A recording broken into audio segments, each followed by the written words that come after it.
Hello दोस्तों, नमस्कार। मेरे YouTube चैनल में आपका स्वागत है। आज मैं आपको बताने वाला हूं कि आप जब भी कहीं टूर में या ट्रांसफ़र में आपका कहीं ट्रांसफ़र होता है या आप टूर में जा रहे होते हैं तो उस समय कई सारी दिक्कतों का सामना करना पड़ता है। विशेषकर आर्थिक परेशानियों का सामना करना पड़ सकता है। तो उस दौरान आपको गवर्नमेंट ने 7th पे कमीशन में एक नया रूल लाया है जिसमें आप एडवांस TADA अपना क्लेम कर सकते हैं। यानी कि जो भी कंपनी आपको भेज रही है या आप सरकारी कंपनी में काम कर रहे हैं या फिर प्राइवेट कंपनियों में काम कर रहे हैं तो आप उसके लिए आप एडवांस में अपना टूर अलाउंस ले सकते हैं, TA अलाउंस ले सकते हैं। तो आज हम उसकी चर्चा करेंगे। तो सबसे पहले हम ये बताना चाहते हैं कि कई तरह के एडवांसेस होते हैं। एक होता है इंटरेस्ट फ्री एडवांस और दूसरा होता है इंटरेस्ट के साथ एडवांस। इंटरेस्ट के साथ जो एडवांस होते हैं उसमें इंटरेस्ट लगता है, बट वह इंटरेस्ट बैंकों की अपेक्षा काफ़ी कम होता है।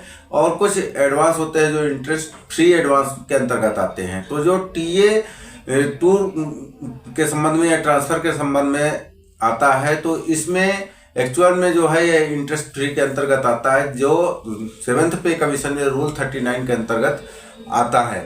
तो आज हम इसके बारे में बताने वाले हैं कि कैसे आप इसको क्लेम कर सकते हैं या फिर बाद में कैसे क्लेम कर सकते हैं या एडवांस में आप कैसे ले सकते हैं। तो एडवांस में लेने के लिए एक आपको विशेष फॉर्म आता है। उस फॉर्म को आपको भर करके अपने कंपनी में सबमिट करना होता है और वहाँ पे जो भी आपका अधिकारी है उसको आपको अवगत कराना पड़ेगा कि आप किस समस्या से अभी इस समय ग्रसित चल रहे हैं। यानी कि आप आर्थिक समस्या से ग्रसित हैं, इसलिए आपको एडवांस में पैसा लेने की ज़रूरत है ताकि आप जो भी ड्यूटी आपको मिली है या फिर आप जो ट्रांसफ़र जा रहे हैं उसके संबंध में आप अच्छे से अपना ड्यूटी कर सकें। तो उस संबंध में आपको एडवांस लेने की ज़रूरत पड़ती है। तो कितना एडवांस मिल सकता है?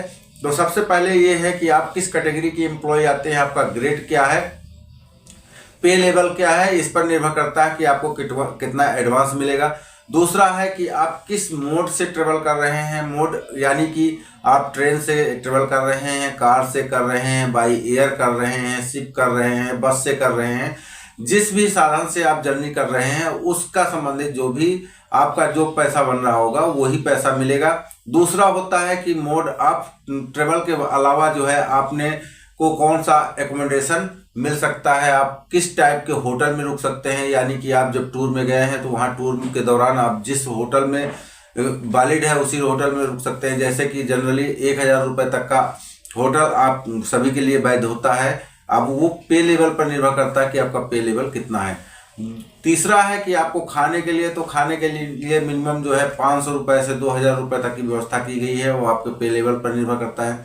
तीसरा है आप कितने डिस्टेंस में जा रहे हैं। अगर आप ट्रांसफ़र जा रहे हैं तो डिस्टेंस के हिसाब से आपका जो लगेज का क्लेम होगा वह किया जाएगा। उसके लिए जो भी है 50 रुपये पर किलोमीटर के हिसाब से होता है, या फिर जो भी है वो आपके पे रेट पर निर्भर करेगा कि कितना होगा। उसके अलावा डेली अलाउंस भी आता है। डेली अलाउंस में 500 रुपये, 800 रुपये, 1200 रुपये आपके पे कैटेगरी पर निर्भर करता है।